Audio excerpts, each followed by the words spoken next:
ও sorry, আরেকটা জিনিস ভুলে গেছি। সেটা হচ্ছে যে আমাকে যারা LinkedIn এ রিকোয়েস্ট দেন বা আমার LinkedIn এ যারা এনগেজমেন্ট হন, ভাই টু বি অনেস্ট আপনারা কিন্তু আমার ব্লক লিস্টে চলে যাচ্ছেন। আপনার প্রথমত হচ্ছে আপনার কানেকশন রিকোয়েস্ট আমি ইগনোর করে চলতেছি। দ্বিতীয়ত হচ্ছে আপনার আপনি যদি আমার পোস্টে কোনো লাইক দেন বা কমেন্ট করেন LinkedIn এ বিশেষ করে, তাহলে আমি আপনাকে ব্লক করে দিচ্ছি। এমন প্রতিদিনই করতেছি। যেই দেখি যে আমার পোস্টে কেউ আপনি ব্লক করতেছেন, আমি করে দিচ্ছি। কেন করতেছি বলি। আমরা কানেকশন আমাদের ফ্রেন্ড রিকোয়েস্ট বা ফ্রেন্ড সংখ্যা বা কানেকশন সংখ্যা বাড়ানোর জন্য বাংলাদেশে যাকেই পাচ্ছি তাকেই আমরা কানেকশন রিকোয়েস্ট পাঠায় দিচ্ছি। ভাই এটুকু রাখেন যে আমি কিন্তু আপনার অডিয়েন্স না। আমি কিন্তু ক্লায়েন্ট না। আর LinkedIn টা হচ্ছে একটা প্রফেশনাল প্ল্যাটফর্ম। সো সেখানে গিয়ে হাবি-জাবি তাবি সবাইকে কানেকশন রিকোয়েস্ট এ রেখে আপনি হচ্ছে আপনার মানে প্রোফাইলটা নষ্ট করে ফেলতেছেন। একটা আবর্জনার মতো জায়গা তৈরি করে ফেলতেছেন। কেন? সাপোজ আমি একটা পোস্ট করলাম আজকে। ওই পোস্টে ওই প্রদীপ ভাই গিয়ে একটা লাইক করল। প্রদীপ ভাই কোথাকার? বাংলাদেশের একজন। LinkedIn এর অ্যালগরিদম কিভাবে কাজ করবে জানেন? LinkedIn এর অ্যালগরিদম ধরে নিবে যে এই পোস্টটা হচ্ছে বাংলাদেশী অডিয়েন্স এর জন্য তৈরি না। আদৌ কি আমি বাংলাদেশী অডিয়েন্স এর জন্য তৈরি করছি? বাংলাদেশে কি আমার ক্লায়েন্ট আছে? নাই। তবে ক্লায়েন্ট LinkedIn এর এআই তার এটা বোঝে না। ও দেখতেছে এনগেজ হচ্ছে কারা বেশি? বাংলাদেশ থেকে।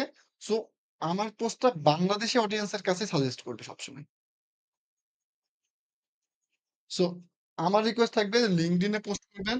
কখনোই বাংলাদেশী কানেকশন রিকোয়েস্ট পাঠাবেন না, অ্যাকসেপ্টও করবেন না। বাংলাদেশী কোনো পোস্টে এনগেজও করবেন না।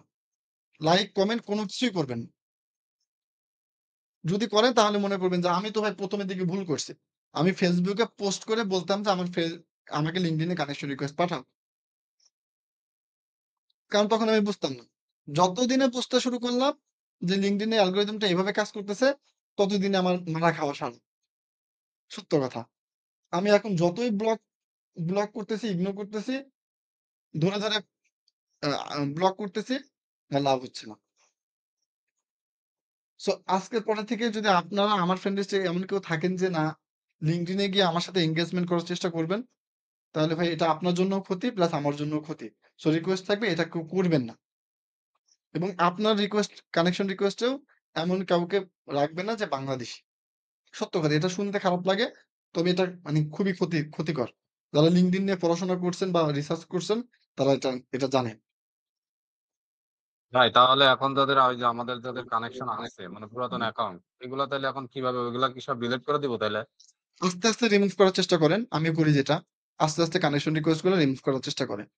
একদিনে সবকিছু করার দরকার নেই। প্রতিদিন ২ টা ১ টা করে করার চেষ্টা করেন। আর LinkedIn এ ভাই অনেক কিছু পড়াশোনা আছে। অনেক কিছু পড়াশোনা আছে। LinkedIn নিয়ে পড়াশোনা, কনটেন্ট, হাবি-জাবি এগুলা নিয়ে করবেন। পার্সোনাল ব্র্যান্ডিং আপনার যত জায়গায় দেখেন, এরকম অনেকে প্রশ্ন ভাই আমি তো ২ মাস ধরে LinkedIn এ অ্যাক্টিভ আছি, কোনো ক্লায়েন্ট পাই না। পোস্ট করি কোনো ক্লায়েন্টের নক পাই না। ভাই আপনি যদি LinkedIn এ ৬ মাস সময় দেন, ৬ মাসে ধরে নিলাম আপনার কোনো ক্লায়েন্ট আসলো না। স্বাভাবিকভাবেই। তবে এটুকু মাথায় রাখেন ৬ মাস পরে গিয়ে যদি কেউ আপনার প্রোফাইল ভিজিট করে, সে তো এট লিস্ট এটা বুঝতে পারবে যে না এ প্রফেশনাল। একে কারণ এর কনটেন্ট গুলা গত ৬ মাস ধরে কনটেন্ট আছে। এই রিলেটেড স্কিল নিয়ে সে কাজ করে। তো সো আমরা তাকে ট্রাস্ট করতে পারি। তাকে আমরা অনবোর্ড করতে পারি। এরকম তো হতে পারে। কিন্তু আপনি ওই আশাতে যে ভাই আমার কোনো ক্লায়েন্ট পাচ্ছি না। আপনি কোনো পোস্টও করলেন না, কিছুই করলেন না। আপনি ভাবতেছেন যে আমি ক্লায়েন্ট পেয়ে যাবো একটা পোস্টের মাধ্যমে। এটা হবে না। আপনাকে সময় দেন। এটা লং টার্ম ইনভেস্টমেন্ট এর একটা ব্যাপার আছে। সো আমার প্রোফাইল যদি কেউ এখন দেখে, দেখবে যে না ১ বছর আগেও সে এই Google Ads নিয়ে পোস্ট করেছে, ওয়েব অ্যানালাইটিক্স নিয়ে পোস্ট করেছে।